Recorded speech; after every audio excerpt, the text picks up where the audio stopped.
Assalamualaikum warahmatullahi wabarakatuh. Kenalkan, nama saya Iksan Mayudi dari kelas 1A, Prodi D3 Keperawatan dengan NIM P05120220013. Baiklah, di sini saya akan menjelaskan sedikit tentang dasar-dasar anatomi dan anatomi fisiologi sistem endokrin. Baiklah, di sini saya akan menjelaskan tentang dasar-dasar anatomi terlebih dahulu. Dasar-dasar anatomi yaitu yang pertama seperti garis kaya. Garis kaya itu merupakan bagian-bagian yang membagi tubuh. Yang pertama yaitu garis yang berada di tengah yang membagi tubuh yang disebut dengan midlineal. Dan bagian tubuh yang membagi tubuh menjadi kiri dan kanan disebut dengan sagittal. Bagian tubuh yang membagi tubuh menjadi atas dan bawah disebut dengan atas superior dan bawah interior.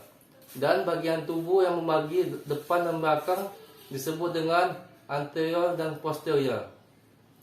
Baiklah, dan pada dasar-dasar anatomi terdapat istilah-istilah anatomi seperti desa, yaitu bagian yang menjauhi tubuh. Dan dalam dasar anatomi, di dasar anatomi terdapat juga istilah-istilah namanya gerakan anatomi. Gerakan anatomi yaitu fleksi, ekstensi, dan hiperekstensi.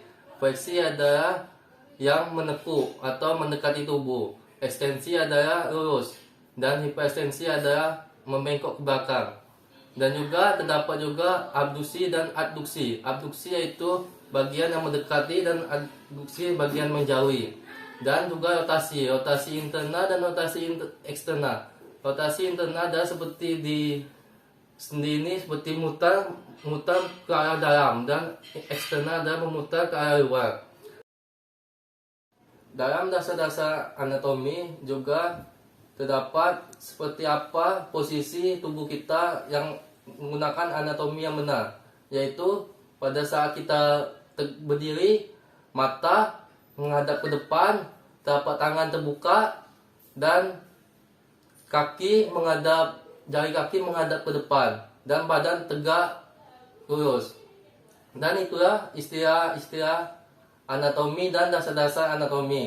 Selanjutnya saya akan menjelaskan tentang anatomi dan fisiologi sistem endokrin. Sistem endokrin adalah suatu sistem kelenjar tanpa saluran yang dapat mempengaruhi ke organ-organ di sekitarnya.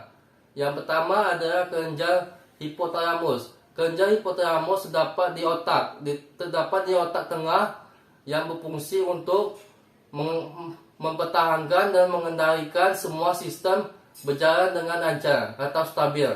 Dan yang kedua adalah kelenjar pituitari. Kelenjar pituitari adalah terdapat di otak juga yang berfungsi untuk, atau juga disebut kelenjar pituitari ini adalah kelenjarnya master. Karena kelenjar pituitari ini mempunyai banyak fungsi yang sangat penting. Yang pertama adalah kelenjar pituitari ini berfungsi untuk merangsang pertumbuhan tulang dan jaringan. Yang kedua berfungsi untuk memproduksi susu ASI pada saat ibu menyusui. Yang ketiga adalah berfungsi untuk mengatur cairan dalam tubuh. Selanjutnya adalah kelenjar pineal. Kelenjar pineal juga terdapat di otak, yaitu terdapat di otak tengah, di dekat dengan kelenjar hipotalamus. Kelenjar pineal ini berfungsi untuk membantu kita tertidur lelap. Baiklah, selanjutnya adalah kelenjar tiroid. Kelenjar tiroid ini terletak di daerah faring yang berfungsi untuk mengatur kalsium pada aliran darah. Selanjutnya adalah kelenjar paratiroid. Kelenjar paratiroid terletak yang berfungsi untuk mengendalikan metabolisme energi pada tubuh. Dan yang selanjutnya adalah kelenjar adrenal. Kelenjar adrenal ini terletak di ginjal dan terdapat di ginjal di atas ginjal. Kelenjar adrenal ini berfungsi untuk mengatur detak jantung dan tekanan darah pada saat kita stres. Selanjutnya adalah kelenjar pankreas. Kelenjar pankreas dapat di pankreas atau di belakang lambung. Kelenjar pankreas ini berfungsi untuk mengendalikan glukosa di dalam tubuh. Dan yang selanjutnya adalah kelenjar reproduksi. Kelenjar reproduksi terdapat dua, yaitu kelenjar pada laki-laki, kelenjar reproduksi testis yang berfungsi untuk memproduksi sel sperma.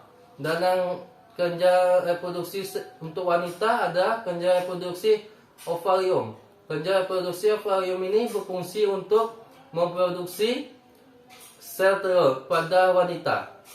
Baiklah, segitulah penjelasan singkat tentang sistem endokrin dan sistem dasar-dasar anatomi.